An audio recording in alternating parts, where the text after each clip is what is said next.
Hi everyone, it's November, and some of you know that means it's NaNoWRIMO, or National Novel Writing Month, and so I thought I would give a little support and encouragement to any of you who are participating this year. For those of you who don't know, National Novel Writing Month is a movement to help writers and all kinds of people who feel they may have a book within their heart start to get that out. The idea is to do that within a month, and that sounds like an impossible feat, but the expectation is not perfection. It's not really even to write a good novel. It's just to write one. And there are a lot of great reasons for doing that in my book. So I'll talk about that along with some advice from me to you.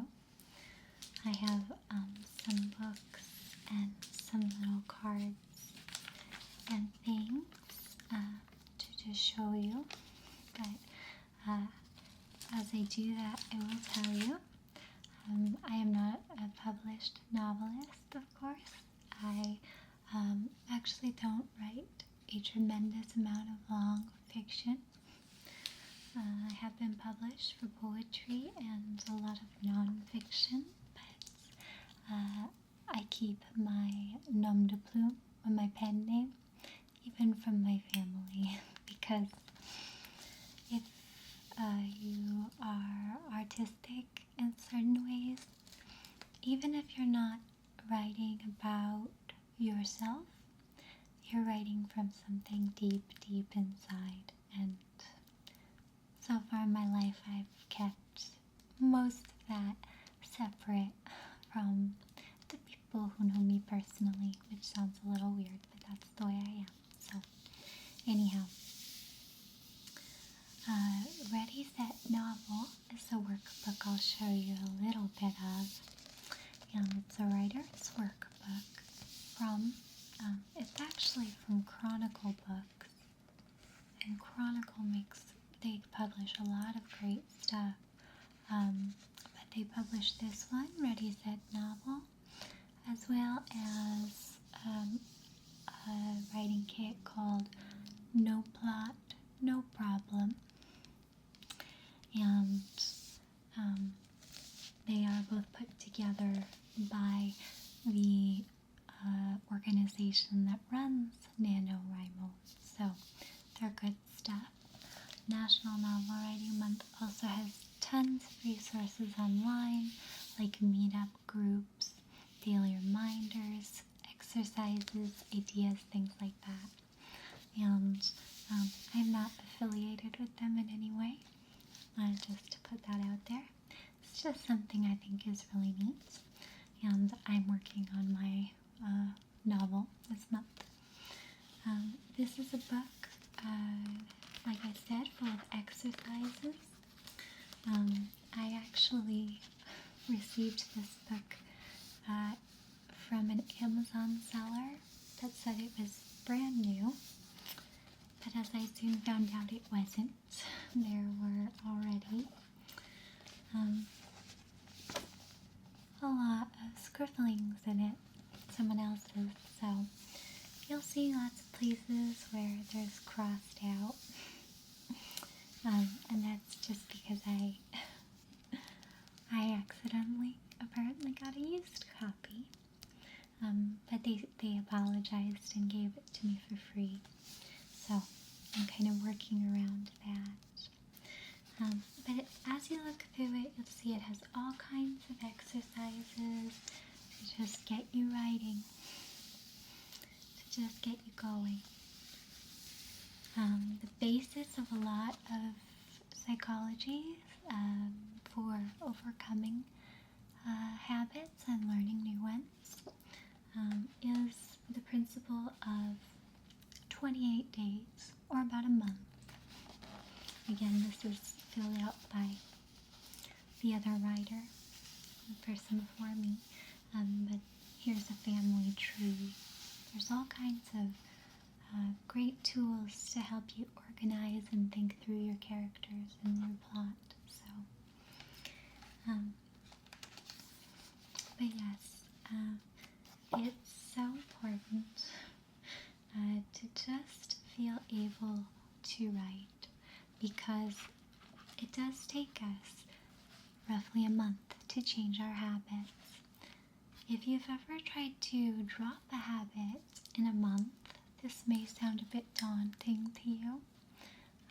Anyone who's ever been through rehab or on a really strict diet or whatever level of difficulty we're talking about, when you're trying to stop something, give something up, especially if it's an addiction, a month can feel like a very long time, because every moment of every day of that month, you have to not be doing that thing. So that's 24 hours a day. It's difficult, but we find that it's effective in helping people change their habits when need be. Now, here's a little typewriter. So cute.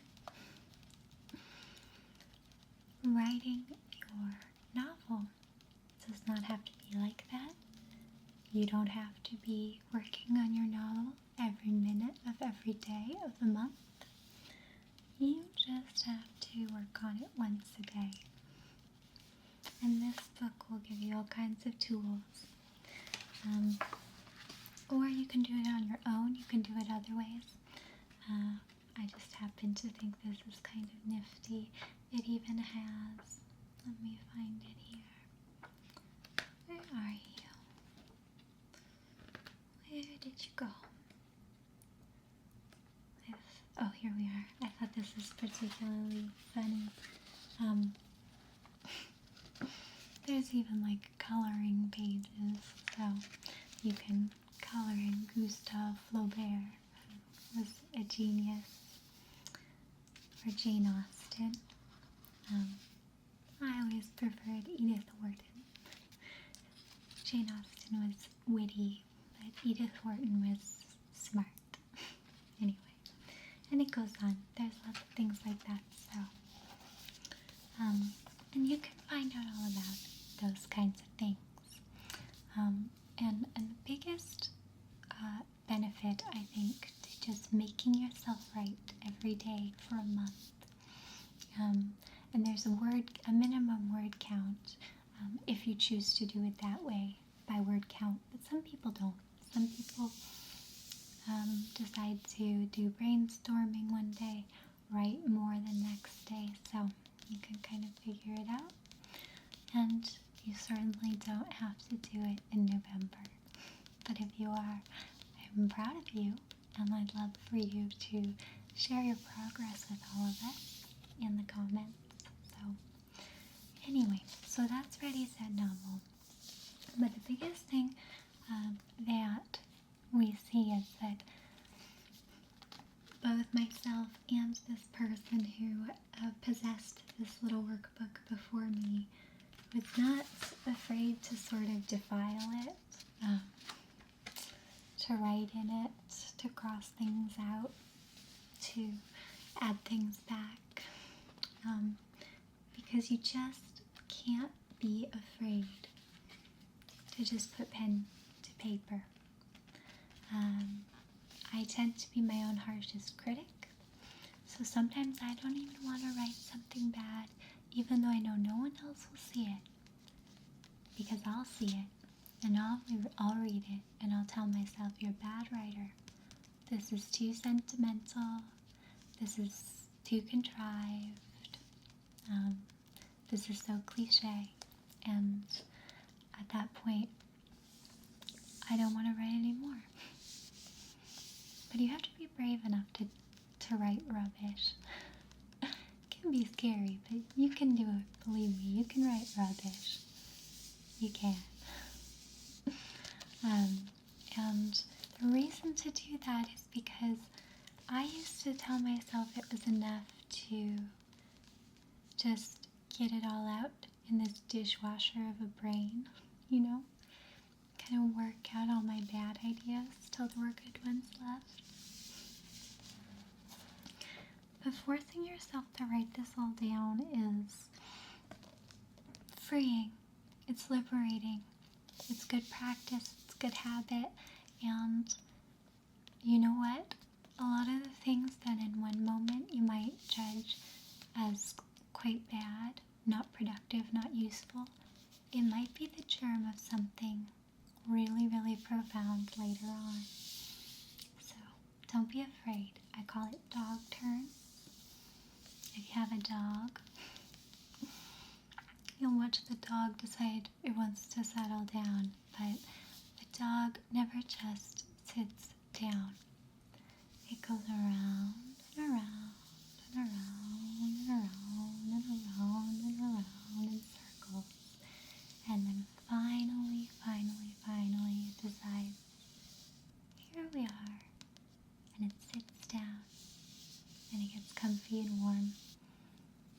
And it finds the right spot. So, you mustn't be afraid to take dog turns. It might feel like you're going nowhere, but you're actually zeroing in on what it is you really want to say. So, we can learn so much from dogs, trust me. So that's one thing I wanted to say. But you can get all kinds of good advice from them. I wanted to give you a piece of advice that nobody ever told me, that I've worked out for myself. That's not to say that it's super profound advice, but it's important advice to me, and so I want to give it to you. And that is, let me look through. Okay, this one. No. If you've watched some of my older videos, you've probably seen this book before, since it is my favorite book. And the reason I bring it out now is not because it is super helpful in writing. The first thing we must do as writers is read. We must do it. We absolutely must. And I've read all my life and very avidly and voraciously, but I had a penchant, even when I was young, for reading older literature. I had this idea in my head, this sort of stuffy idea that the classics were better and that no one today could match them, and so I read old books. And I still mostly do because it feels comforting and familiar to me. And Emile Zola's Germinal is amazing. To me, it's practically perfect, and it is inspiring, but at the same time, it's extraordinarily limiting. And I'll tell you why. If you've ever read a masterpiece, truly a masterpiece, it can be very difficult to even want to write anything. There are books that I read and I think no one will ever do better than that, you know? So what's the point? And so perfectionism sort of starts to, gnaw into my confidence. And so as much as great works can be inspiring, they can be so intimidating, can't they? And limiting. Very limiting. So, read great works. Read them all. As many as you can, Read Tolstoy, read Chaucer, read Edith Wharton, read Nabokov, but also read things that speak to the way that you write when you are working on your own writing. If I were to be reading a lot of Zola, Emile Zola, for example, at a time when I was trying to write my own fiction, inevitably it would start to sort of sound like, or at least I would compare it to, and it would echo what I was reading. And this book is about miners in France a very, very, very long time ago. Struggles of power and politics that are fascinating, but have nothing to do, not directly or literally, with my life today, right? The writing is formal and very, very, very well informed. It is long-winded and it has so much scaffolding. I love to read books like this that take a look at every piece of brick in a building, but this is not the way I write. Can you guess why? Well, partially, the answer lies in this envelope.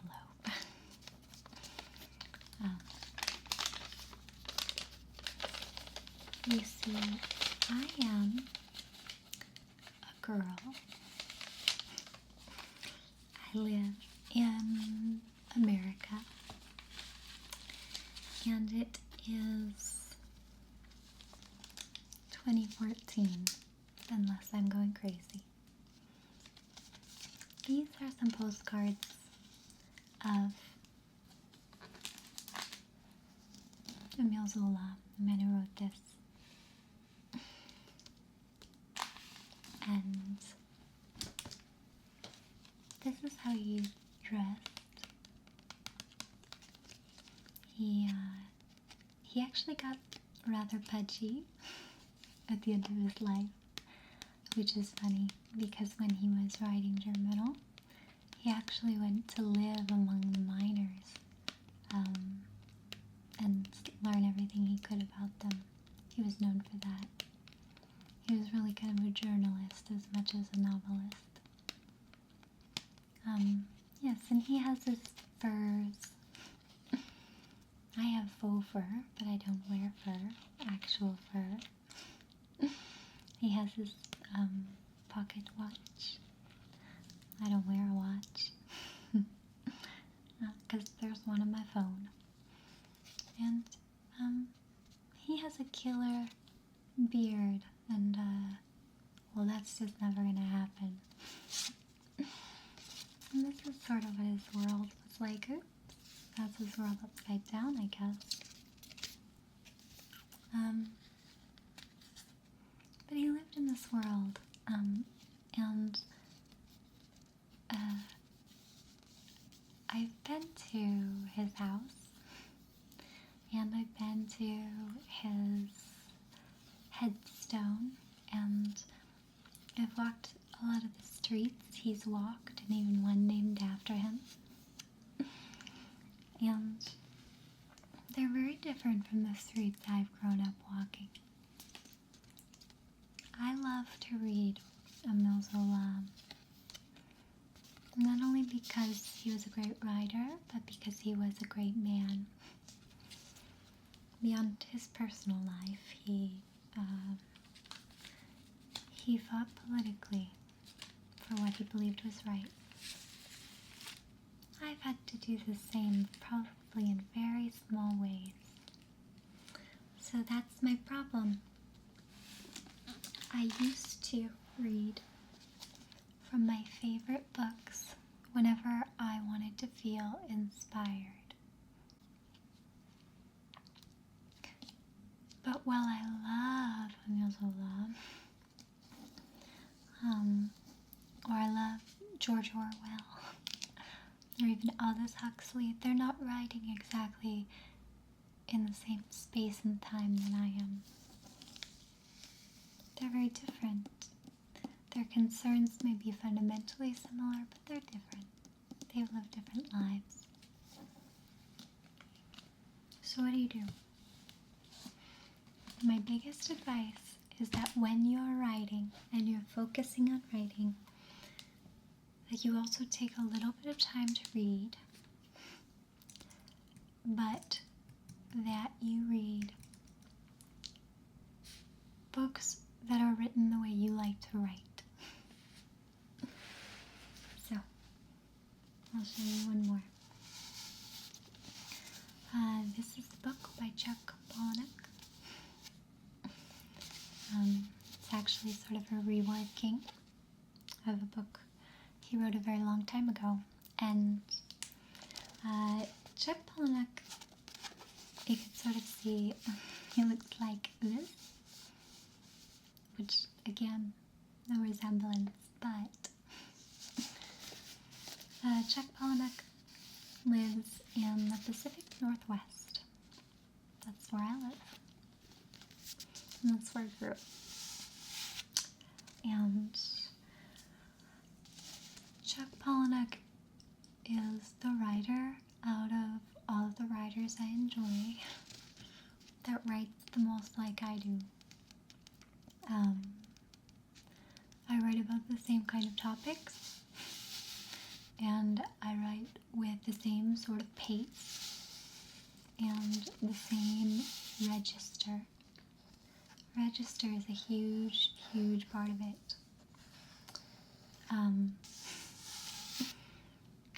Reading something like Germinal and reading something very modern, very abruptly and persuasively modern, is different because this is written the way that I actually talk and the way I actually write. And do I think that Chuck Palahniuk is a better writer than Emile Zola? No. I hope Chuck Palahniuk would not be offended by that. In fact, some of his books are just, I think a lot of parts of them are written for shock value. But I enjoy that. So, anyway, find a writer who writes like you do, who writes about the same things you write about, who has something in common with who you are right now, today. Not the writer you want to be. Not the writer you would give anything to be able to write like, maybe I wouldn't make my Faustian deal with the devil to be Chuck Palahniuk, but he's an awesome writer, and more than that, he's a great storyteller.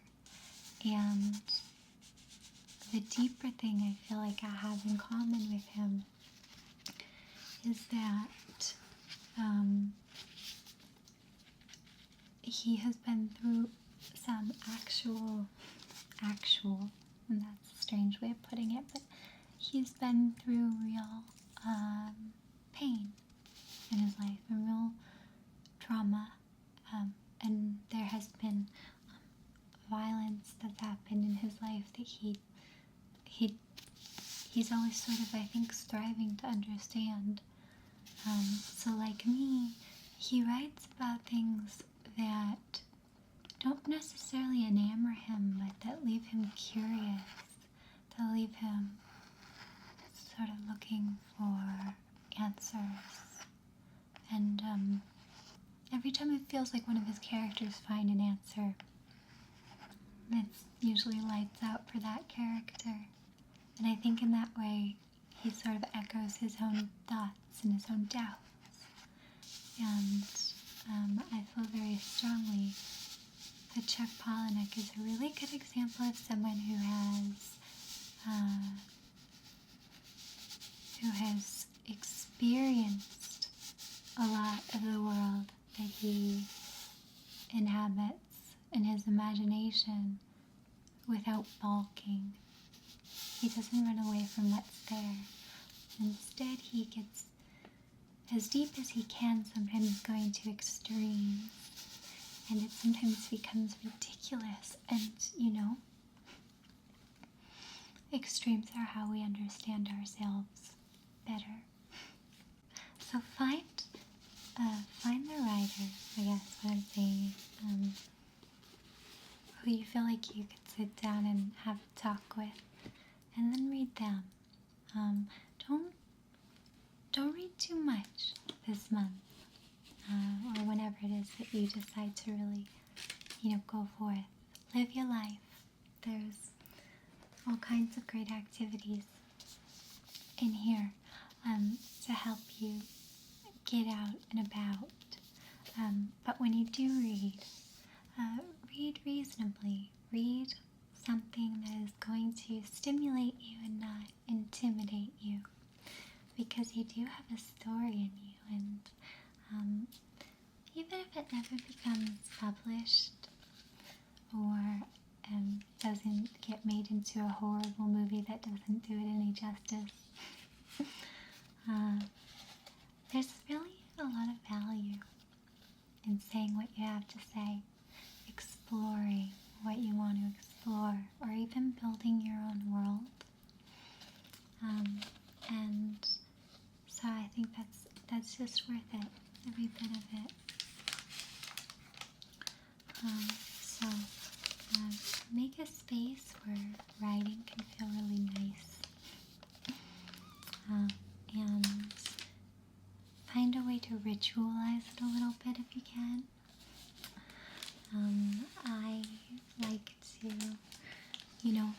I like to get tea and a big old blanket and just write with candles and that kind of thing in the middle of the night when things can occur to you accidentally.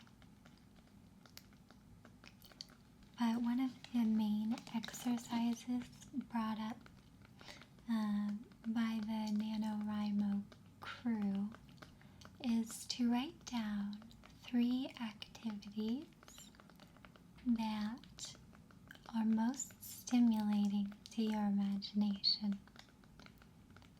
Don't write down things like going to the Modern Museum of Art if that doesn't truly stimulate you. One of the things that stimulates me most is taking a shower or taking a bath. For a lot of people, things like cooking, baking, driving, sewing, knitting, going out dancing, and spending time with other people can be really helpful. So don't cloister yourself from books. Don't cloister yourself from people.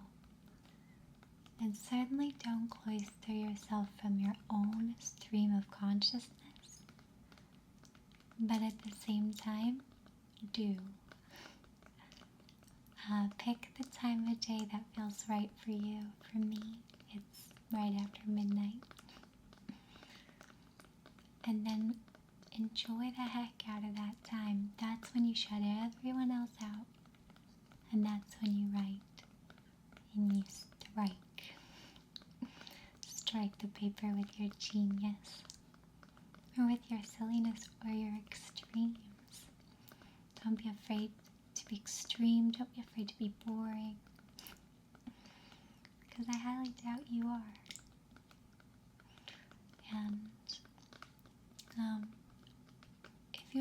into writing, I would be very interested in seeing how this can be applied to other art forms and other creative forms. I'm sure that it works quite well for those things too. So, as for my novel, it is about simulation. If we could simulate feelings completely and totally, what would that do? And it's been really, really fun to explore. And I hope that one day it will be something that really, really comes together. But I know right now that's not the point. The point is to put the words on the page, to honor my imagination, and to have a really, really good time.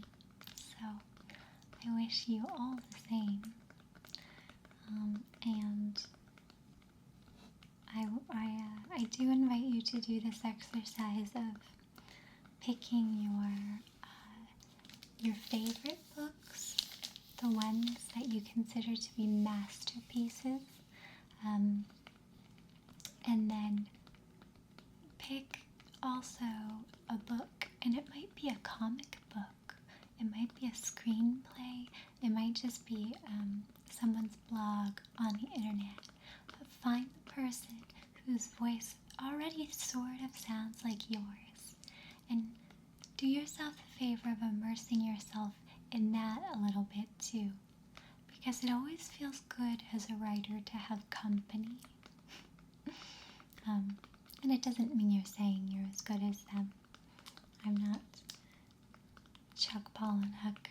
I'm not Emile Zola.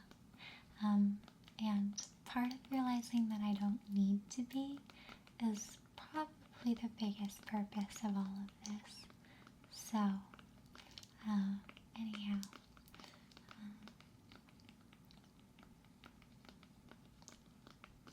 I'm just excited thinking of all the things you might write and do.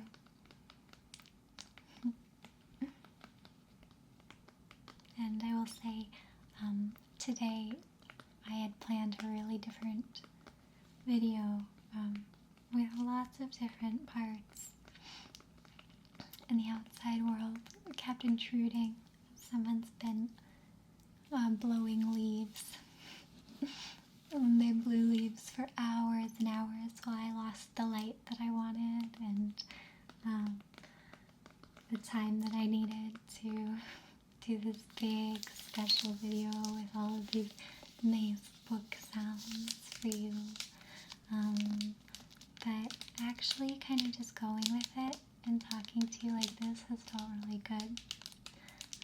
And I think that's sort of what the dog turns are about, that sometimes it just is enough to just keep going,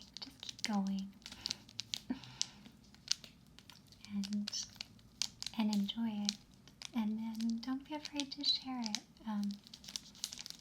with someone you love, with us, with one another. And I wish you all the best of luck, though I'm sure you don't need it even a little. Okay, bye guys. Happy NaNoWRIMO.